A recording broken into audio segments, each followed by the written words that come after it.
In this hands-on practice, we're going to work with our CSS gradient backgrounds. We're going to create a new folder called Gradient Chapter 6.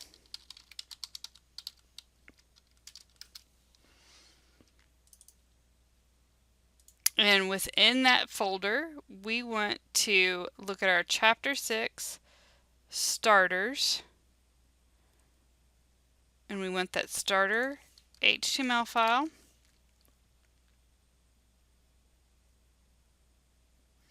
We're going to rename it to index. Open it up in Notepad++.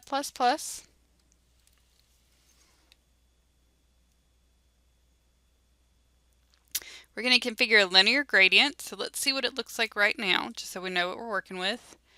This is what we're starting off with right here, okay? So we're going to configure a linear gradient in the CSS in the head section.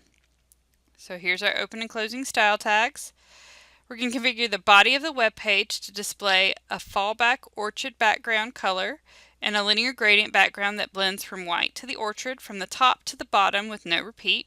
So we're going to come up here and we're going to go body, background color,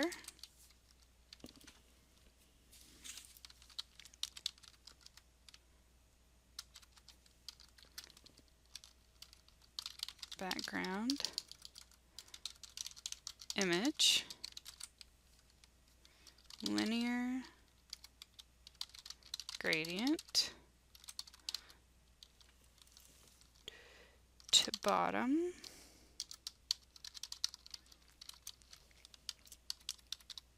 color, so white's at the top, and it's going to go to this orchid color that we picked. Background, repeat, no repeat. Save that. Nope, I messed up somewhere. So let's look at what we got.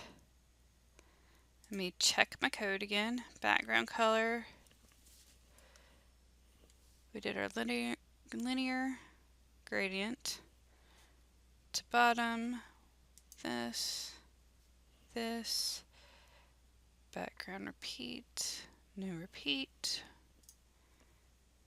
There it is. It's always the little things. So right here, out of habit, I have a space between these two.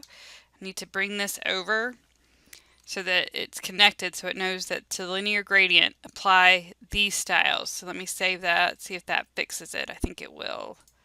There we go. So just be careful where you have your spaces. You want to make sure. That was just out of habit, putting a space after that, after a word. But then that breaks the style for us. So there we go. That's what it's supposed to look like. Next, we're going to give it a radial gradient. So we're going to edit the body selection of the web page and code the text within our H1 element to radial gradient now. So instead of linear gradient, like it says here, we're going to change this and it's going to be radial gradient. So I'm going to change this to radial. I'm going to go ahead, it doesn't tell you to save it till the end of the thing, but I'm going to go ahead and save as radial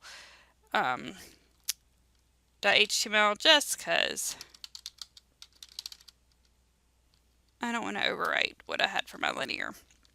So up here within our body, we're going to leave our background color here. We're going to change this to radial.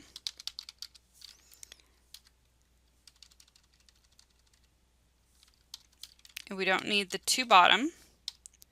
We just need our two colors. Background repeats, no repeat. Save it. Remember, this is what we had with our linear. And so now, this is what we have with our radial.